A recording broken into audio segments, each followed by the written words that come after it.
Tony Wright. Okay, so Tony Ferguson tempted to move to boxing after struggling to get UFC to pay for a hospital bill.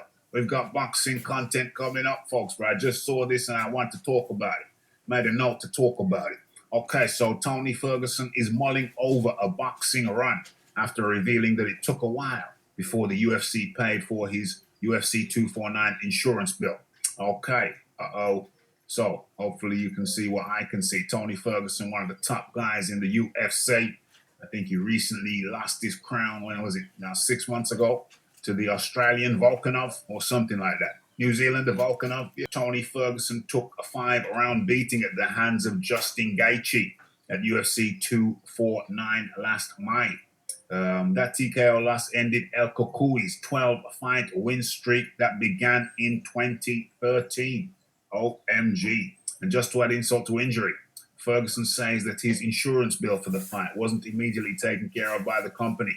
As he told Submission Radio in a recent interview, he had to take matters into his own hands. Dang. Cucuy looking grey there. I don't know. He's been at the top of the game, maybe. I don't know. He needs to. That's a lot of beatings over the years. Lordy Lord. Well, it's not really had beatings. He's been winning over the years. Certainly his loss at the hands of Gaethje was brutal. And his first loss at the hands of the New Zealand guy, the New Zealand cat, that was rough. Second time around, there's an argument to say he won it, but whatever. This fight game ain't easy. We're talking about this because of the insurance thing. People talking about the UFC, the boxing model. I just barely got an insurance bill paid for my fight over in Jacksonville. Ferguson revealed, I'm not even trying to bitch about it. And I sent my bill back and forth over and over and over again throughout the year. I'm bleeding everywhere else and getting my bones crushed and all this other ish and sitting in the hospital where my wife is crying her ass. Crying your ass off. I don't know if that's crying her eyes out, perhaps.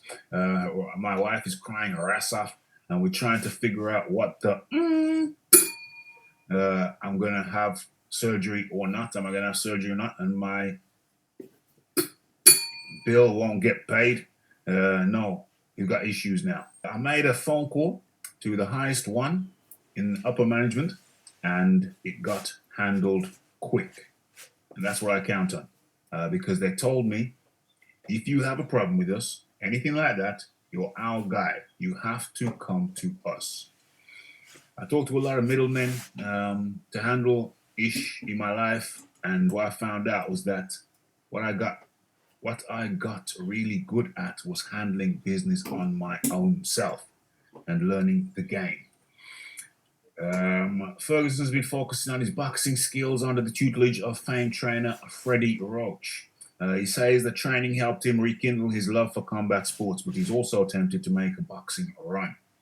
I think the reason I brought that up is because, the people often talk about the UFC model, the boxing model, the UFC model, the boxing model. The UFC model is better than the boxing model. The boxing model is better than the UFC model.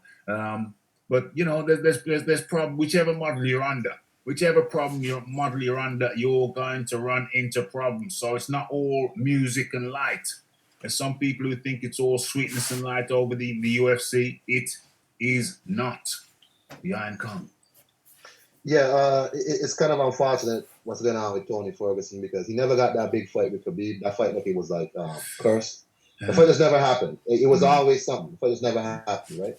But you know, to see this happening, still in MMA, in the UFC especially, and in MMA in general, but the UFC who has made it their business to use any means necessary to sabotage other corporations, buy out other people, so they can filter in all the best competition into their area. They have control, almost a monopoly on the number one spot. There's no one that is near to them. There's like distant seconds, which is Bellator in America, that is. And to see that fighters are struggling with hospital bills. Well, you know, when the UFC was sold for like billions of dollars, you know what is a billionaire, and you got fighters who struggling to pay hospital bills, bro. Shameful. Like it's really unfortunate. People who say UFC, you know, UFC is good for fans because because all the quote unquote best fighters are there, you're more likely to see the best fights. And you don't have to worry about, oh, this other sanctioning body and all that. However, the fighters who are there, like even the top fighters don't get paid sometimes like B-level boxing stars, right? You know, you have people that, you know, and this is because this has been going on for a long time in MMA. And I would say UFC, where fighters have been struggling. Look at Matt Coleman, retirement. This man is in almost poverty. Terrible. You know, it's just really unfortunate to see Tony Ferguson going through this. Dana White don't care, man. Dana White don't care nothing about these dudes. And it's just unfortunate. And people can't tell me he can't afford to pay them more, because he can't afford to pay them more. He can't. It's just disgusting. But until these guys, and I think fighters in general, come together and form some form of union, this is what's going to be happening. Straight up and down. Straight up and down. That's the way it go. That's the way it goes. It's been going on for a long time. I was totally out of boxing. I was entirely over, focused on Brazilian Jiu-Jitsu and mixed martial arts for a good 10 years. I was out of the loop, and I was just entirely over there. I was out of the loop with boxing. I was entirely over there, training under some brilliant coaches. My lineage is under the Gracies. That's the people who taught my teachers.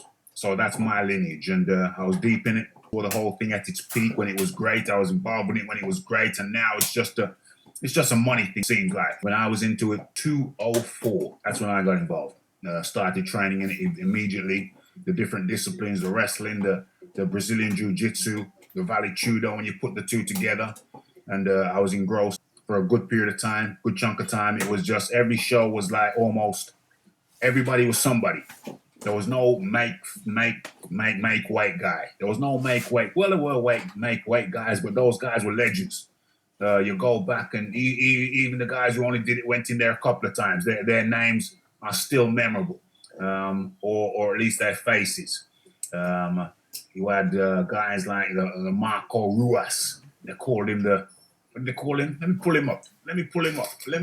The king of the streets from Brazil. Let me pull him up. The Pedro Rizzo, also from Brazil. The kickboxer, break your legs when he kicks you. Absolutely fantastic stuff. They were all stars. Who did I say? Marco Ruas. Marco Ruas. And these guys, the Paul Varlins. I remember the classic fight with Marco Ruas versus Paul Varlins. Let's get the images. Up. This was the UFC to me. Let me stop sharing that. The link's in the chat. Anybody want to jump in, you feel free to do so. If I haven't mentioned it, I will do shortly. Let me go back. Let me take you back. Don't worry, folks. It's all about the boxing, but you know, I just give Rafi a couple seconds to reminisce about the good old days. Good old days of the UFC. I'm not involved with it, not too much into it now. I just watch the big fights now. But back then, you would watch the card from the beginning to the end. But let's go through a couple minutes of memory lane. Rafi and Khan cooking 100%. The UFC is robbing their fighters. T. White up in the building. It's really disturbing to hear stuff like that. It's totally disturbing. I saw it and I said, you know what? We gonna have to talk about it. Dana White's a modern day Batiatos. How do you pronounce that? Batiatos.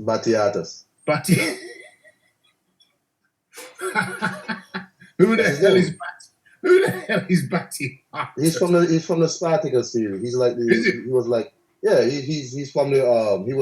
like a gladiator pit owner, like a gladiator stable owner. Oh. His name is Batiatos. Oh, so he was the Dana White of his day. Rafi, you reckon you could wrap Dean White up like a pretty baby thing? Come on, man. Don't come to Rafi with the baby thing. See how these people try to get me in Arm's house? You see how they try to do me? You see how they tried to do. I mean, you did tell us how you back down haystacks. Hey, so that story. Dean White shouldn't be too much of a problem, right? Baby thing. Baby thing. Come on, baby thing. Okay.